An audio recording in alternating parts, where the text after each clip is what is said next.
Well, we're very fortunate in dubbing anime in particular that it's typically in the moment, it's a three-person process. You've got the actor, you have the director, and you have the engineer.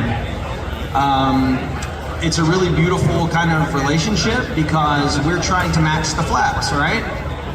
So if the line that I'm trying to say is just a little too long, the director can ask me to use my technique and just say it again, just the way you did, just a little faster.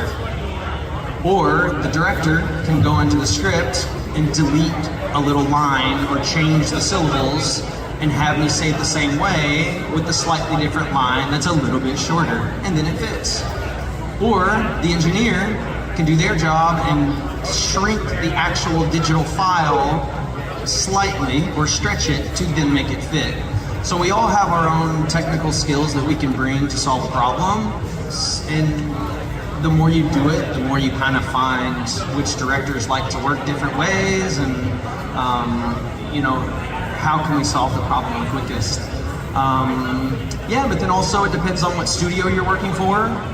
Different studios record different ways, so sometimes the technique is different. Sometimes sometimes you preview lines more often or hear a beep track that helps prepare you when to speak, that then syncs up your audio with the video. Or sometimes we chase, which is you just spit it out as quick as you can, you see it, you go, which is sometimes more fun. But yeah, they're all kind of different flavors, all within the same kind of wheelhouse, but yeah.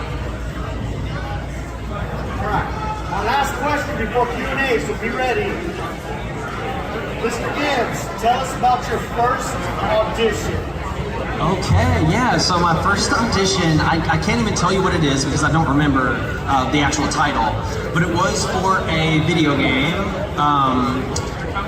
which it was all very foreign to me. I didn't know how any of it really worked. And so those auditions tend to be a little different because there's not always the animation already there for you.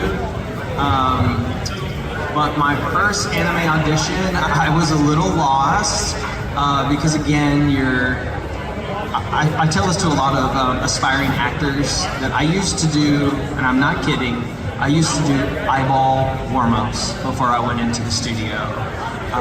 Of course, I do vocal warm-ups to get my mouth moving and ready to say whatever I need to say without tripping over my, tongue. But I would also do eyeball warm-ups because, think, when you go into the booth, you have essentially two screens. One is the video of what everyone sees, and one is the script. So you're constantly looking back and forth and back and forth and back and forth, the lines and the video.